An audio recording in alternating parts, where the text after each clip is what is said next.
उनके पास होती है जिनके पास खाने के लिए असीमित धन है, लेकिन आप देखते हैं कि ये उसके पास नहीं है, ये किसी और के पास है। अगर आप बाहर के केमिकल्स खरीदकर अपने बालों को लंबा कर पाते तो फिर सारे सबसे बढ़िया बाल सिर्फ अमीर लोगों के पास हुआ करते, and they could have bought any protein, biotin और whatever. But sometimes you find कि एक रिक्शा पुलर है, एक बहुत ही लोअर मिडिल क्लास से भी नीचे का आदमी, and they are having it. Their skin is having more collagen than the people who are taking collagen. Their immunity is far stronger than the person who is taking lot of proteins and whey proteins. आखिर कहाँ क्या गलती है आपको समझना होगा। आपको market बनाया जाता है कि बस आप ये खरीद लो, खा लो, खरीद लो, ये लगाओ, ये ऐसे खाओ, ये ऐसे खाओ, और सिर्फ यहीं पर फोकस आपका बिल्ड कर दिया जाता है। उससे कई बार हम अपनी बॉडी के अंदर केमिकल्स के स्टोर बना लेते हैं जो आपके लिए अच्छे नहीं हैं। इनको हम आगे लेकर चलते हैं।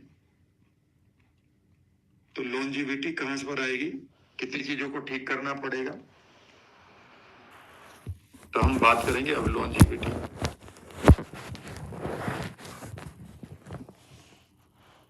हम सब लंबी उम्र जीना चाहते हैं। जब मनुष्य की सबसे पहली 2 डिजायर थी तो वो ये थी कि मैं कभी ना मरूं, और मैं जो इस चीज को भी छोड़ूं वो सोना हो जाए, माइडस टच या मिडास टच, और मैं एक ऐसी चीज बना लूं कि मैं हमेशा के लिए अमर हो जाऊं। ये हमारी हमेशा इच्छा रहती है। और सबसे पहली बात है, जो अगर लॉन्जिविटी की बात करेंगे तो आपको कुछ चीजों को फैक्ट पूरा करना होगा, फिर कमांड बनाएंगे। सबसे पहले आपको अपने गट को ठीक करना होगा, गट को ठीक करना होगा। जब आप गट की बात करते हैं तो फिर आपको उस हार्मोन को रिलीज करना होगा जिसको हम डाइजेस्टिव जूसेस कहते हैं या एंजाइम्स कहते हैं।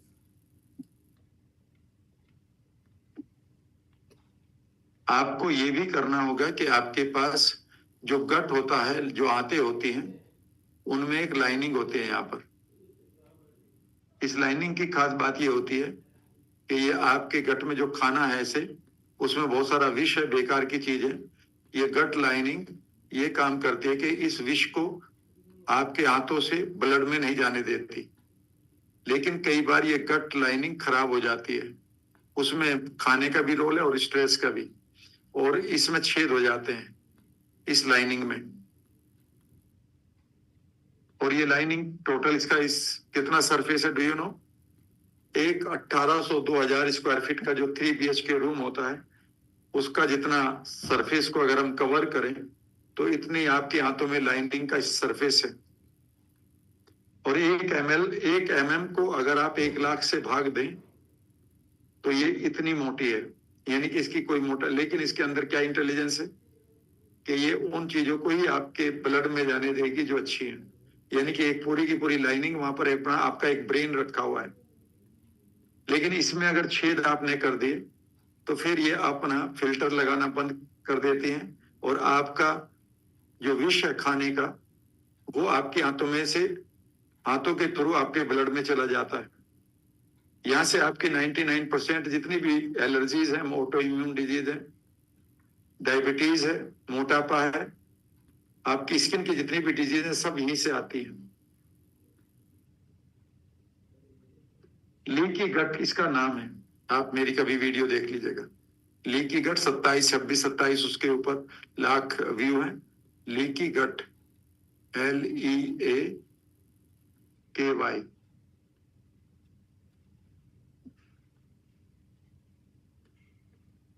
लीकी गट बेसिकली आपके आप उसी एरिया में आपका इम्यून सिस्टम भी होता है, वो इस गट को बहुत तेजी से रिपेयर भी कर देता है। लेकिन जो इम्यून सिस्टम है कई बार वो इसलिए रिपेयर नहीं करता क्योंकि ये इम्यून सिस्टम आपके माइंड से जुड़ा होता है। तो आप माइंड से उसे अलाउ नहीं करते, क्योंकि माइंड में तो स्ट्रेस है। तो आपका इम्यून सिस्टम चाहकर भी इसे रिपेयर नहीं कर पाता। तो इसमें आपके माइंड का रोल आ जाता है। और फिर आप कहते हैं मुझे स्किन डिजीज है, मुझे माइग्रेन है, मुझे हेडेक है, मेरे बाल गिर रहे हैं, मेरे गाल भी ढीले हो रहे हैं, और मैं बुढ़ापे की तरफ जा रहा हूं। 100 में से 90 लोगों को ये प्रॉब्लम आ रही है। आपको जो बर्गर के नाम पर, पिज्जा के नाम पर, कोलाज के नाम पर और चिप्स के नाम पर या फिर वेजिटेबल ऑयल के नाम पर जो खिलाया जा रहा है, याद रखिएगा उसका सबसे बड़ा नुकसान इस गट लाइनिंग को झेलना पड़ता है। इसका आपको ध्यान रखना होगा।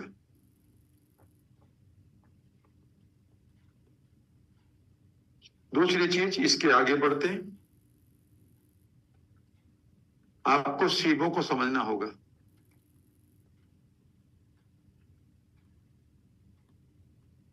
इसकी पूरी फॉर्म में small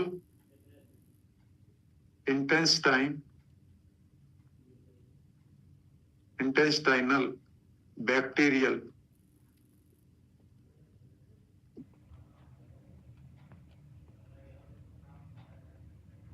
overgrowth.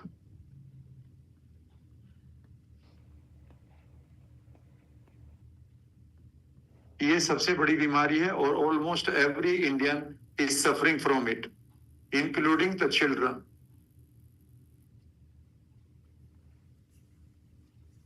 Small intestinal bacterial overgrowth, इसके बारे में आपको आज तक नहीं पढ़ाया गया।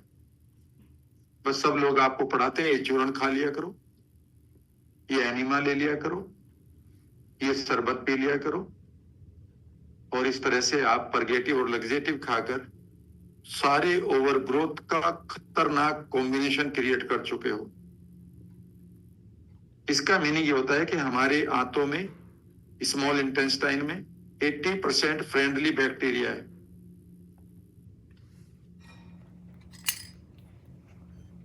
और 20% हमारा नॉन फ्रेंडली है। ये कॉम्बिनेशन बना रहना चाहिए। जब आप अपने तनाव के कारण, ओवर ईटिंग के कारण और गलत हैबिट के कारण, याद रखिएगा मैंने वर्ड बोला स्ट्रेस और गलत हैबिट, और हैबिट किसका पार्ट है? आपकी सनक का। याद रखिएगा उस समय क्या होता है कि ये टूट जाता है। मान लेते हैं ये 40% हो गया और ये 60% रह गया, तो ये अब आप सीबो के पेशेंट हो चुके हैं। कभी आपको मूड खराब होगा, कभी डिप्रेशन में जाएंगे, कभी आप किसी और बीमारी के शिकार होंगे। इस सीबो को कौन ठीक करेगा? ये एक दिन में नहीं होगा। फिर आप किसी पार्टी में चले जाएंगे, कोई बात नहीं, वो जाना है, करते रहो, लेकिन आप सीबो को आप मेंटेन रखते रहिए। हर महीने आपको कुछ ना कुछ समय इसके लिए देना होगा।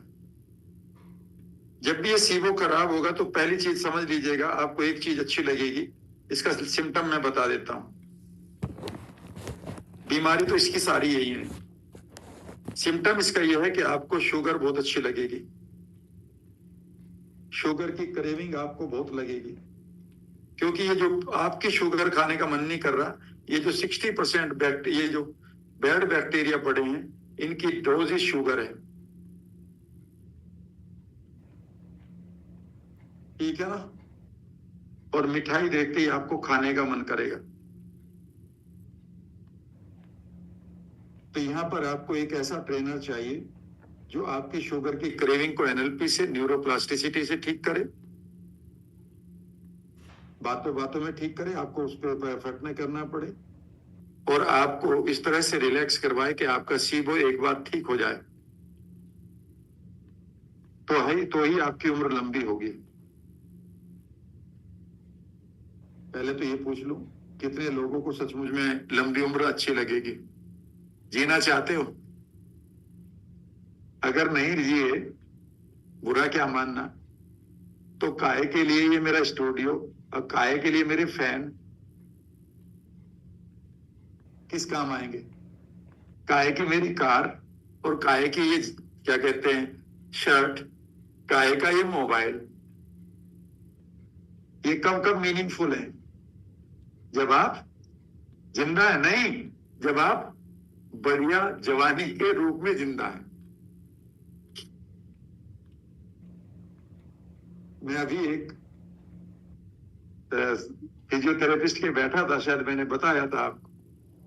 एक आदमी बड़ी मुश्किल से चला गया, पता नहीं वो उनकी पुत्र वधू थी या बेटी थी, उसे लेके आ रही है। चढ़े 3 सीढ़ियां, सिर्फ चढ़कर ऐसे चढ़ के उसके क्लिनिक में आना था, सिर्फ 3 सीढ़ियां 4, उसमें वो थक गए। पहले बैठे, सांस लिया, 4-6 कदम तो उनकी कॉलोनी होगी, मतलब मुश्किल से 50 फीट से आ रहे थे, थक गए। डॉक्टर, मैं बैठा ही था, डॉक्टर ने उनसे पूछा कितनी एज है, तो मैं ऐसे अपना मोबाइल देख रहा था। उसने कहा सर 65। उनसे जोर से ऐसी छोटी। मैंने कहा यार ये क्या कह रहा है? मैंने सोचा ये 75, 70, 80, 90 साल, 70 साल का है, 75 साल, मैंने सोचा कि 75 से 80 के करीब हो। उन्होंने जो कैसे 65, मेरी तरफ देखे, मैं उनकी तरफ देखा, बिकॉज माई फ्रेंड और फिजियोथेरेपिस्ट जानता दैट आई एम 64। ठीक है ना? और अभी भी I am not happy with my health. Happy मतलब I still want to, I know कि कितने एरियाज मुझे अभी वो ठीक करने हैं। By the way I don't take nutrient because I know my cell knows how to make nutrient even when I am not eating anything, just from the air. People say that you must take a lot of water. Let me tell you, even my wife reminds me कि आपने आज 1 cup भी पानी नहीं पिया, चलो आप 1 cup पानी पी ले तो आज। मुझे याद ही नहीं रहता। इवन मेरी वर्कशॉप जिन्होंने 5 डे की है, उनकी एक ही शिकायत रहती है, सर सुबह 8 बजे आप आए थे, ना आपने लंच लिया ना चाय ली किसी के साथ, और वो बात 1 बोतल पानी भी आपके पास नहीं रखा होता, कम से कम पानी पी लिया करो। मैंने कहा यार मुझे याद ही नहीं रहता, मेरे को तो आई एम हाइड्रेटेड ऑलरेडी। लेकिन आई टेक, क्या क्या चीजें आपको खा लेनी चाहिए वो सब कभी बताऊंगा। इस बार तो हिप्नोसिस ही होने दो। तो सीबो को समझिएगा, याद रखिएगा, आप नहीं खा रहे वो मीठा, आपके जो दुश्मन आपके अंदर बैठे हैं वो कह रहे हैं ए गुलाब जामुन खा, और तुम गुलाब जामुन खाते हो, और उससे कहते हैं देखा इस बंदे ने खाए ना गुलाब जामुन, इसको हमने ब्लैकमेल किया हुआ है, चलो अब इस बैक्टीरियल ग्रोथ को थोड़ा और बढ़ाते हैं। ठीक है ना? फिर आप कहते हैं सर वो डाइजिन भी पीता हूं, तो आगे गैस बहुत बनती है, बनने की वो तो कॉम्बिनेशन तो बिगड़ा पड़ा है। ठीक है ना? कभी आप कहते हैं जी पेट फूल जाता है, कभी क्या आप कहते हैं रात को नींद नहीं आती। नींद कैसे आएगी जब आपकी गट ब्रेन ही आपका परेशान है? नींद तो आपकी गट से ही तो आनी है, जब गट पूरी तरह से और ये माइंड दोनों ठीक होगी। जब आपके बैक्टीरिया गड़बड़ कर रहे हैं तो उनका सीधा संबंध आपके माइंड से है। कभी माइंड एंड गट कनेक्शन पढ़िएगा, किताब का नाम है mind and gut connection, doctor Emeran Mayer MD। Anyway इसके आगे भी पढ़ते हैं। फिर बताओ कितने लोग हैं सचमुच में जो बाकी जिंदगी को जीना चाहते हैं? देख लो, कभी कर लिए कहो राम सर फिर ऐसी ठीक है, यही वाली ठीक है। ठीक है ना? तो मैं आपको एक जोक सुनाता हूं, उससे समझ लेना आदमी की फितरत क्या है। उस आदमी की फितरत में बताऊंगा एक आदमी की, लेकिन वो लागू होगी 99% लोगों पर, क्योंकि 1% लोग जीवन को जीने की कला सीखना चाहते हैं। बाकी 99 ये कहते हैं मैं सब कुछ जानता हूं, बेसिकली मेरी वाइफ को प्रॉब्लम है, और वाइफ कहती है सर मैं तो सब कुछ जानती हूं, यही बावला है। ठीक है ना? तो अगर आप सीखना चाहते हैं तो मेरी एक कहानी से जुड़िएगा। कितने लोग सुनना चाहते हैं एक एग्जाम्पल को? हाथ खड़ा करें। चलिए, एक कोबलर था और वो जूते ठीक कर रहा था। कोबलर मीन्स मोची। और वो भगवान का भजन गा रहा था और करता रहता था, और अपना भजन गाता था भगवान का, महादेव की स्तुति करता था। तो ये फिक्शन मात्र है, लेकिन इसकी कितनी सच्चाई है, जिस आदमी ने मुझे सुनाया, हंसाने के लिए सुनाया था, लेकिन मैं इसका मीनिंग समझ गया, यार कितनी बड़ी बात कही है। तो एक दिन उसके सामने, फिक्शन का है ये, मतलब एक काल्पनिक कहानी है, तो भगवान उनके सामने आ गए। उसने कहा यार तुम मुझे बहुत याद करते हो, मैं तुम्हारी स्तुति से, मैं तुम्हारी प्रार्थना से बड़ा खुश हूं, और मैं तुम्हें वरदान देता हूं। वरदान ये है कि ये जन्म तो तुम्हारा निकल गया, अब तो 2 4 10 साल बचे हैं। अगले जन्म में तुम क्या बनना चाहोगे, मैं वही वरदान तुम्हें दूंगा। ये वरदान मैं आपको दे रहा हूं। उसने कहा, भगवान आप आए हो अचानक और आपने मुझे वरदान दे दिया और अभी पूछ लिया कि मुझे क्या बनना है। मुझे तो इन लोगों के जूते मैं ठीक करता हूं, मुझे समय ही नहीं मिला सोचने का।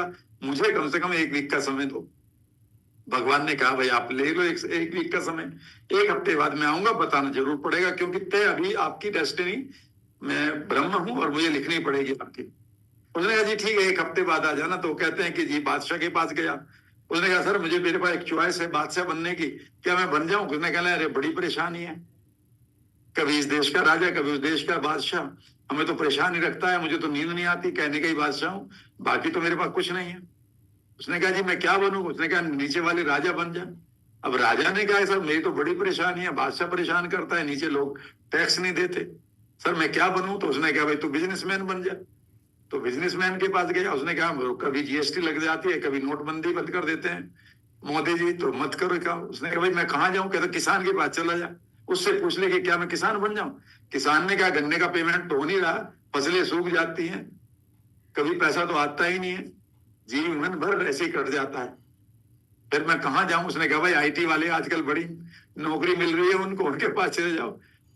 उसने एक आईटी इंजीनियर को पकड़ा। उसने कहा, भाई बिल्कुल मत बन जाना, कमर में दर्द रहता है, पेट आगे निकल चुका है, ठीक है ना, पेट में हमेशा गड़बड़ रहती है, सिगरेट पीने का आदी हो गया हूं, बाल उड़ने लगे हैं, कंप्यूटर के अलावा कुछ जीवन नहीं है। किसी और के पास गया, वो भी कुछ नहीं था, वो आके बाता पकड़ के बैठ गया, जो जूते वो पड़े थे वो भी एक तरफ सरका दिए, प्रोफेशन खत्म। 1 वीक के बाद भगवान आए। उसने कहा, भाई बोल आपका लक्ष्य क्या, अगला जन्म क्या होना चाहिए? तो मुझे ने जवाब दिया, साहब मैं इतना बढ़िया, मेरा काम चल रहा था, अपने काम को मैं एंजॉय कर रहा था, आप आए ये वरदान दोगे, वरदान दोगे, मेरा 1 हफ्ता खराब हो गया, न मैं कुछ खा पिया, न मैं कुछ कर पाया हूं। भगवान ने कहा, इन बातों को छोड़ो, वरदान वापस नहीं होगा, आपको यह बताना पड़ेगा क्या बनोगे। उसने कहा, जी पूछो, बताना ही पड़ेगा। उसने कहा, हाँ बताना पड़ेगा। कहता, फिर खींच दो मोची का मोची, यानी कि अगले जन्म में भी मुझे तो मोची बना दो, मेरी समझ में कुछ नहीं आ रहा है। समझ गए मेरी बात? तो इसका मतलब ये था, उसके पास काश कोई मेंटोर होता जो उसे गाइड कर देता, और इतना बड़ा वरदान उसको मिला था, वो उसको जीरो कर गया। बात तो हंसी की थी, लेकिन वो कितनी बड़ी जगह पर जा सकता था। जीवन में याद रखिएगा, अगर आप आगे बढ़ना चाहते हैं, जितने आप आगे बढ़ेंगे उतना ही बड़ा मेंटोर अपने पास रखिएगा। नहीं तो जब भी आपके पास पावर आएगी, जब भी आपके पास कोई भी ताप आएगा, टेम्परेचर बढ़ेगा, आपके पास पावर आएगी, आग आएगी, आप गलती करने के लिए वल्नरेबल रहेंगे। तो ठीक है ना, आज वायदा किया अच्छी जिंदगी जीना, और जैसे ये वायदा इंटेंसिटी के साथ करोगे, कल से ये जीवन आपको मिलना शुरू हो जाएगा, परसों से नहीं, कल से। आप अपनी बीमारियों को रिवर्स करने की कोशिश तो करें। आप अपनी बीमारियों, नेचुरल है ये, फाइबर भी नहीं लगा रखा है, याद रखिएगा, ये नेचुरल है, फाइबर भी नहीं लगा रखा। और आप में से 2-3 लोग ऐसे हैं जो मुझे कल परसों भी मिलके गए हैं, और यही सवाल था, सर ये नेचुरल है? मैंने कहा नेचुरल है, खींच के देख ले। और मुझे एलोपेशिया हुआ था, और मैं एक एक्सरसाइज करता हूं हिप्नोसिस में जाकर, बताऊं क्या करता हूं? पूछोगे? कितने लोग पूछ रहे, इसलिए बता देता हूं, ठीक है ना। लेकिन वो मेरा तरीका है। लोग कहते हैं हेयर फॉल, बाल गिर रहे हैं, तो इसकी हिप्नोसिस देखे, बाल गिर रहे हैं तो क्या क्या हुआ होगा। तो बाल उगे थे, वो ढीले हुए होंगे, यानी कि वो जो सॉकेट था, जो उसकी गिर थी, वो ढीली हुई होगी, और ढीली हुई होगी तो ये निकल गया होगा, गिर पड़ा होगा। वो ढीला क्यों हुआ है? क्योंकि इसको न्यूट्रिएंट नहीं मिला। न्यूट्रिएंट लेके कौन जाता है? आरबीसी। तो इसका मतलब है आरबीसी ने अपना काम नहीं किया, या फिर आपने उनको स्ट्रेस में रखा। जब भी वो आप स्ट्रेस में होते हैं वो नहीं लेकर जाएंगे। तो मैं आंखें एक जगह लगाकर आंखें बंद कर लेता हूं और इमेजिन करता हूं एक उपवन में बैठा हूं और इस उपवन में एक विशेष प्रकार की देवीय ऊर्जा है जिसमें मेरा साथ दे रही है और जितने बाल निकल रहे थे वो वापस आ रहे हैं। आ गए तो इस जगह पर आ चुके हैं और आ गए तो इसने इसको टाइट कर लिया है और उधर आरबीसी ने इसको सपोर्ट करना शुरू कर दिया है। मेरी बॉडी एक एक सेल को सपोर्ट कर रही है। बॉडी पूरी तरह से हरी मीन्स नॉट ग्रीन, यानी कि लाइव हो गई है, ठीक है ना। और वो जो गिरे थे वो वापस आकर मैं उसको रिवाइंड करता रहता हूं। और मैं आपको बताऊं पिछले करीब 2 महीनों में पता नहीं परसेंटेज तो बढ़ी है, चाहे वो 20% बढ़े हो बाल यानी कि उनकी ग्रोथ या 15% बढ़ा हो। ठीक है जी, ये बिल्कुल है। नो आई मीन तो माई saying is very simple, so why don't you reverse your this obesity? भाई आप रिवर्स कर ही नहीं सकते ओबेसिटी को जब तक कि आप सीबो को ठीक नहीं करेंगे। कितना भी कर लो आप डाइट, फिर वहीं आ जाएगी। एक बार छोड़ के देखो तो आप नेचुरल कहां हुआ, वो नेचुरल कहां हुआ आपके। अगर मैं कह रहा हूं किसी की हाइट बढ़ानी तो आपने खींच के 1 इंच बढ़ा दिया, जोड़ खराब हो गए, फांसी लगा दी, 6 इंच बढ़ जाएगी, फिर फायदा क्या रहा? बॉडी आपकी नेचुरल अवस्था में ही स्वस्थ रहना जानती है, बशर्ते कि आप माइंड, गट एंड हार्ट तीसरी चीज लिखो। लिखते रहना, इतनी गारंटी दे रहा हूं जो दूंगा होगा unique. Fill the need and find the need and fill it uniquely. लिखो नेक्स्ट, सीबो के बाद में लिखो माइक्रोबियोम्स या माइक्रोबियोटा। माइक्रोबियोम एंड माइक्रोबियोटा।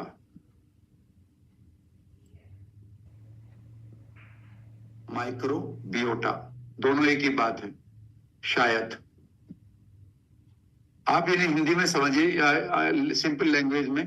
आपकी छोटी आंत, बड़ी आंत सॉरी लास्ट वाली होती है, उसके अंदर हमारे फ्रेंडली बैक्टीरिया होते हैं। और ये फ्रेंडली बैक्टीरिया बेसिकली तय करते हैं आपके मूड को,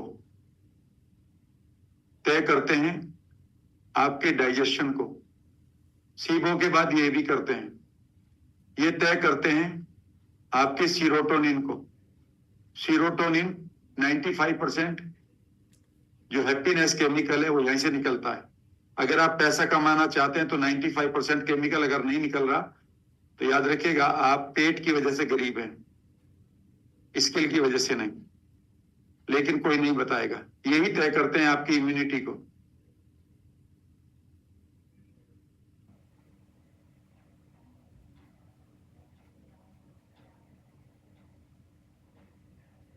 यही तय करते हैं आपकी हार्ट कॉन्शियसनेस, हार्ट की कोहेरेंस को, संगतता, कोहेरेंस, संगतता। और ये करीब करीब कितने होते हैं? 100 ट्रिलियन आपकी टोटल बॉडी सेल से ज्यादा।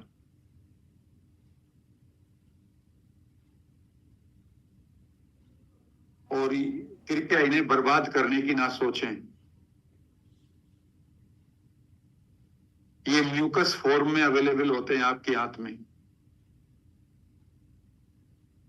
यह आपका जीवन का सबसे बड़ा गिफ्ट है आपको। इनकी कमी के कारण यही तय करते हैं, याद रखिएगा, आपकी एलर्जीज। इम्यूनिटी चूंकि ये तय करते हैं तो ये कैंसर में भी इन्हीं का रोल है, याद रखिएगा। और ये डायरेक्टली आपके माइंड के साथ कम्युनिकेट करते हैं। माइंड एंड गट कनेक्शन, वो माइंड एंड गट कनेक्शन नहीं है, वो माइंड एंड माइक्रोबियोम कनेक्शन है। जब भी आपके लाइफ में कोई खतरा होता है तो सबसे पहले ये भाप जाते हैं और ये आपको गट फीलिंग क्रिएट करते हैं। अगर ये बैक्टीरिया आपसे नाराज है तो ये आपको फील नहीं कराएंगे अच्छे वाली। जितना भी लॉ ऑफ अट्रैक्शन है ये उन लोगों पर लागू होता है, ध्यान से सुनना। कोई टीचर नहीं बताएगा लॉ ऑफ अट्रैक्शन वाला, क्योंकि जानता नहीं है, विद ड्यू रेस्पेक्ट, और उन्हें जानना चाहिए। लॉ ऑफ अट्रैक्शन और लॉ ऑफ मैनिफेस्टेशन सिर्फ वो कर सकता है जिसका गट माइक्रोबियोम हेल्दी हो।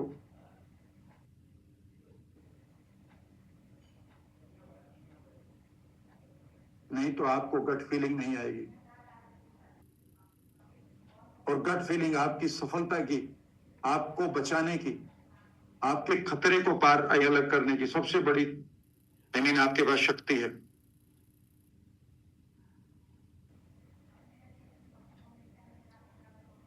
तो क्या इसके ऊपर नहीं काम करोगे, लॉन्जिविटी पर? इसके बारे में पढ़िएगा, मैंने पढ़ रखा है। लेकिन मैं इतना ही बताऊंगा यहां पर कि आप अपने फ्रेंडली बैक्टीरिया को ठीक कर रहे हैं। अगला लिखिएगा, अगर आप लंबी उम्र जीना चाहते हैं तो आपके पास एंडोर्फिन्स निकलने चाहिए। एंडोर्फिन्स आपके न्यूरोट्रांसमीटर हैं जो ब्रेन में निकलते हैं, जिनको डोज केमिकल में जो है, डोज केमिकल में जो है वो एंडोर्फिन्स है। और एंडोर्फिन्स याद रखिए क्या करते हैं, ध्यान से सुनना। जब भी आपको कोई भी बॉडी के अंदर बुढ़ापा कब आता है, लिख लीजिएगा, बुढ़ापा, जब भी बुढ़ापा आपको आता है आपकी बॉडी में इन्फ्लेमेशन आता है तनाव के कारण।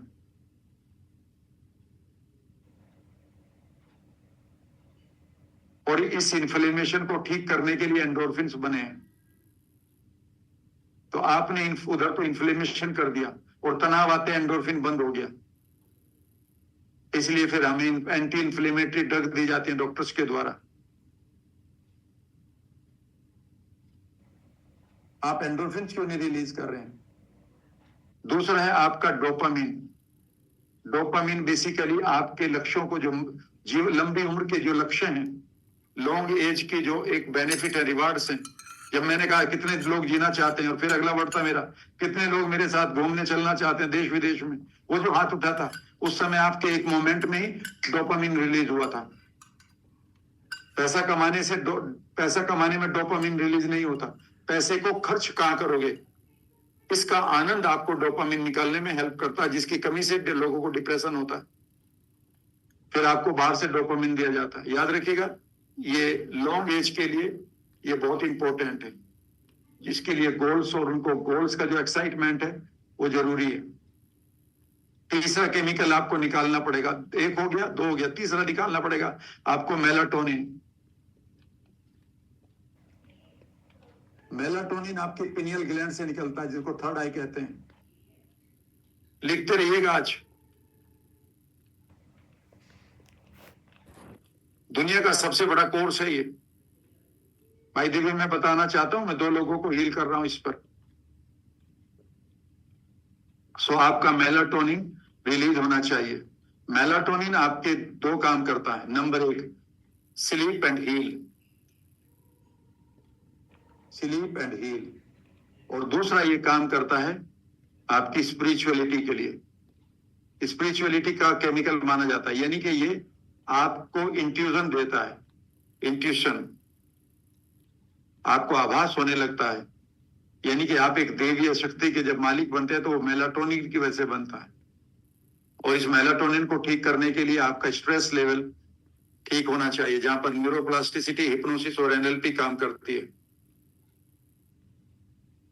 एक और केमिकल आपके लिए जरूरी है, वह है HGH, जो 20 साल की उम्र के बाद कम होने लगता है, ह्यूमन ग्रोथ हार्मोन। पर आपको उतना निकालते रहना चाहिए। इसकी भी कमांड अलग होनी चाहिए कि यू आर रिलीजिंग। तो याद रखिएगा, जब लॉन्जिविटी की बात हम करते हैं तो सिर्फ यही नहीं कि सर मैं 10,000 रुपए का प्रोटीन खाता हूं। जल्दी ही आप 10,000 का हेयर को रिटेन करने वाले भी गोली खा रहे होंगे, क्योंकि वो प्रोटीन आपके अंदर जाकर 86% या 87% डाइजेस्ट ही नहीं हो रहा है, और वो सिर्फ फॉरेन मेटेरियल का काम कर रहा है और आपकी इम्यूनिटी को कई बार खराब कर रहा है। और ये सब चीजें हैं, इसकी कमांड कैसे बनेगी, हम इनकी बातें कल करेंगे। इसको एक बार आप वो ले लीजिएगा, क्या कहते हैं, अगर इसका आप वो लेना चाहें तो यहां से ले लीजिएगा।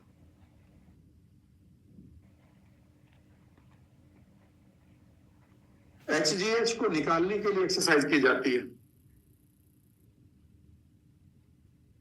एंडोर्फिन को निकालने के लिए योगा किया जाता है, हंसा जाता है, घूमा जाता है नई नई जगह पर, बढ़िया गोल बनाने पड़ते हैं तो डोपामिन निकलता है। पर हमें क्या पढ़ाया गया है? सर उम्र तो निकल ही ली। मैं कई बार पूछता हूँ कितनी हुई है? सर 60 हो गई है। मुझे कई बार ऐसी आती है, निकल गई, कहाँ निकाल दी भाई इतनी उम्र? किसी और को दे दी, उसमें भी आपने 12 घंटे तो किसी के यहाँ नौकरी करके चली गई, 4-5 घंटे आपने टीवी भी देखा है डेली, नहाए भी हो, शेविंग भी करी है, PNPC भी करी है, पर निंदा पर चर्चा भी बीवी के साथ बैठकर दोस्तों के, बाकी टाइम में आप सोए हो, तो जीवन गया कहाँ ये? ठीक है जी, एनीवे अब आप जी सकते हैं। Hope you enjoyed the day. कल फिर हम नई चीजों को लेके, कई आज ही की काफी बच गई है, and I gave my best today. So nice of you. नमस्कार।